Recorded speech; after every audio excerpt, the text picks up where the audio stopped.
เอาFC กินข้าวหน่อยเด้อได้กินข้าวได้อันนี้คือพักเนาะพักเราจะกินกับหลาบหอกเนาะ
สบายดีตอนเช้าพี่น้องนี่นู่นนี่ลาบกระหอบอะไรลาบกระหอบปีนกระหอบลาบพี่น้องเคยกินกระหอบแดงนะเป็นสัตว์ป่าที่หายากชนิดหนึ่งนะ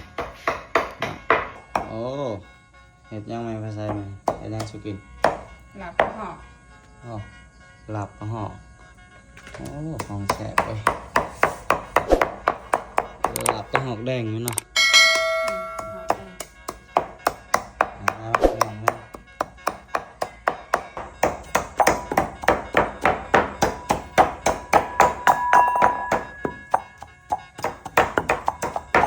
ตำแจวใส่ลาบพี่น้องตำพริกใส่ลาบกระหอกมันอะไรอย่างเขาหลับแล้วมันจะได้มาประมาณนี้นะหลับมุนๆเลยเนาะพี่น้องหลับมุนๆมันจะได้ประมาณนี้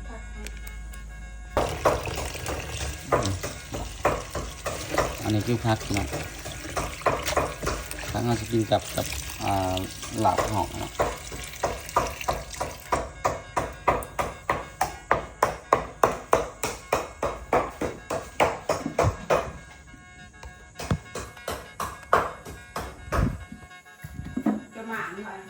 เขาไม่ได้อะไรเนี่ย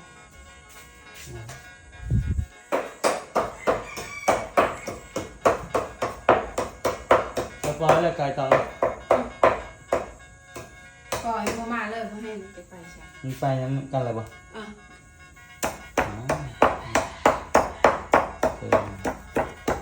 พี่น้องอันนี้คือขั้นตอนที่ว่าเอาผักหอมใส่เนาะใส่หมักผักหอมกับใส่หลายเนาะพอได้ผักหอมน้อยแล้วใส่น้อยเราใช้ทันทีใส่ผักหอม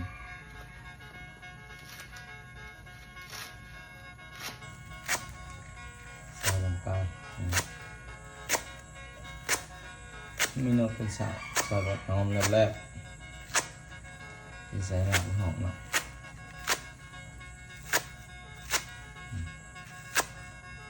เมนูอาหารบ้านเฮาหอมแดงพี่น้องตัวเป็นไง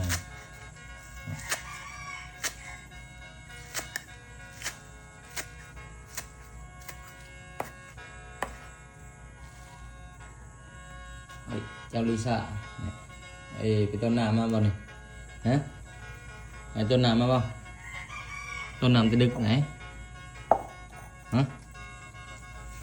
อันนี้น้องลิซ่าเนาะมาประจำบ้าน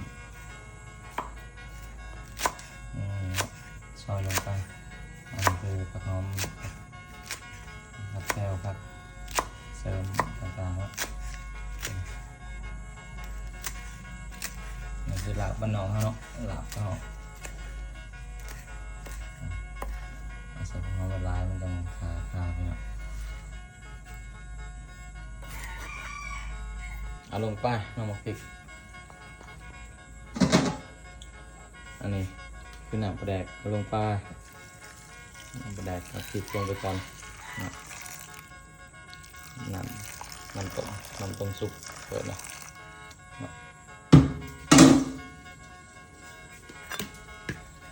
กลุ่นกันเข้าไปให้หน่อยให้มันเข้ากัน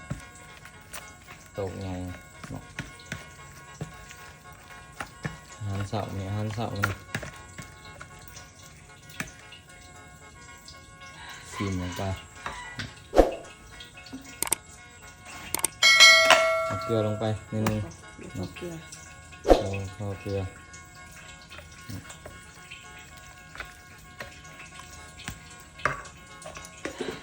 นัวใส่ละยา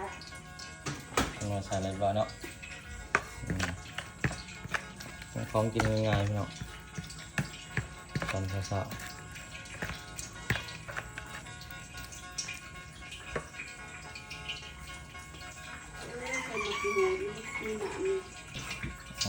อันนี้คือสมมะเขือทุกอย่างมันเป็นมะนาวเอามะกรูดใส่ลงไปดีมะกรูดมันเป็นมะนาวตรงนี้ใส่มะนาวได้เนาะบีบน้ำมะกรูดลงไปบีบลงไปอีกนะมะกรูดเนาะให้มันส้มๆมันยังแซ่บเนาะนี่ก็ใส่เอาใส่ลงไปมาขี้หูดแกงหน่อยก็ยังอยู่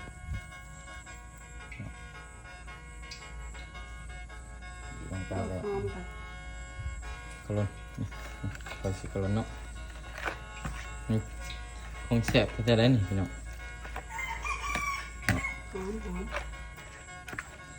แซ่บขึ้นกับคนหมักพี่น้องหลับไปห้องพักยังไม่ได้ลงนะจังหน่อยจังลงใส่กระปัวลงไปมันคือใส่กระปัวอีกจากบัตรนึงเนาะอันนี้คือผักกินกับเครื่องเลยกันนี่ผักติ๋วผักใส่ลงไปกระปัวหอมผู้ใดไม่เคยกินนั่นลาบก็หอมพี่น้องปลาบดมันเนี่ย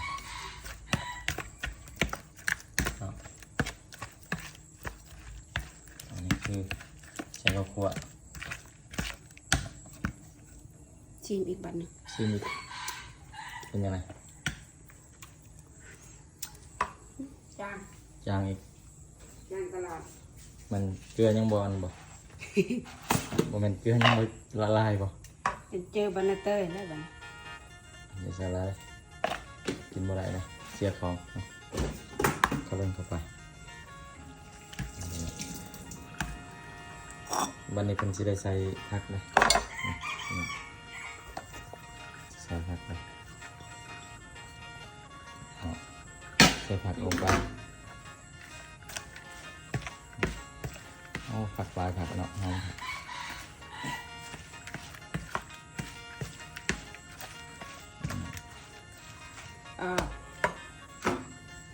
กำลังสีขาวประชุมพี่น้องกับไอ้กล้องกับครอบครัวเนาะสบายดีกล้องเลยไอ้กล้องสบายดีเนาะไอ้กล้องมากินข้าวเลยบ่มื้อนี้ ยังไม่ได้กินเลยยังไม่ได้เอามา งดเอามาเนาะโอเคนั่งพึ่งเอามาแล้วเนาะสบายดีนั่งพึ่ง สวัสดี ได้ยังกินมื้อนี้ เขาได้กิน เนาะเนี่ยอาหารพี่น้องลงมือเด้อ เขาเกียนเอามึงเลย งานมาเก็บลงมือเนี่ยโอ้ข้าวเหนียวบ้านเฮานี่ แซ่บ แซ่บว่านี่ของแซ่บบ่ ของแซ่บ ลงมือเด้อพี่น้องเด้อกินข้าวสามัคคีเนาะหลับก็ห้องมีแกงหน่อไม้ครับเนาะทำอาหารมาห้องหลับก็ห้องเอาแรงมาเลยเนาะเอามาพี่น้องกินข้าวนำกันไหมสู่ครูทุกคนเอิญFC กินข้าวหน่อยเด้อ ได้ยินข่าว ได้ ได้ สิบช่าง นี่เนาะเกลือหน่อยเนาะอันนี้อะไรบอกอันนี้เนาะฝากกดไลค์กดแชร์กดติดตามนี่ด้วยพี่น้องกับบรรยากาศบ้านนอกอาหารบ้านนอกเนาะที่เห็ดลงไปเรื่อยๆเนาะสุดท้ายกินข้าวกินน้ำไปชิมเนาะพี่น้องมีของแสบก็เสียลงไปเนาะมือเขาใช้มือครัวเนาะทำนี้ได้พี่น้องที่กินข้าวก่อน còn mức nhai